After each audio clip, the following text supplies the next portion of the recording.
কাকু এত সময় নিলে চলবে নাম সাজাতে?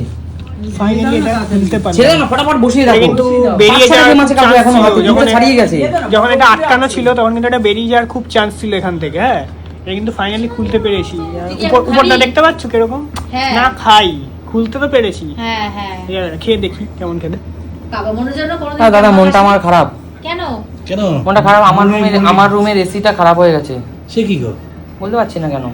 তোমার কি মন খারাপ হওয়ার কোনো দরকার নেই তো। তোমার ওয়ারেন্টি আছে। তোমার কি সমস্যা? কিন্তু ব্যাপার হচ্ছে যতদিন তোমার ঠিক না harassment। হচ্ছে ততদিন তো কষ্ট। হ্যাঁ, তারপর হলো এই যে বারবার আসবে বাড়িতে, আরে নতুন জিনিস কিনলাম, তোমার হ্যারাসমেন্ট। না, নতুন 60,000 জিনিস টাকা কিনলে- দিয়ে কিনলাম, 2 মাস হতে পারলো না। না, এইটা গায়ে লাগে। কচকচা গোনা টাকা দিয়ে কিনলাম। হয়েছে মনে হয় 1-1.5 মাস মতো 1-1.5 মাস হয়েছে, 60,000 টাকা দিলাম দাদা। 60,000 টাকা তো কম কথা না।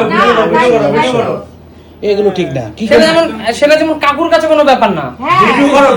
কাকুর বাজারের খরচা 60,000 টাকা, আর আমাদের কি 3 মাসের ইনকাম 60,000 টাকা। আরে কাকু তো জামাই ষষ্ঠীতে প্রচুর খরচা আছে উজ্জ্বল সামনে।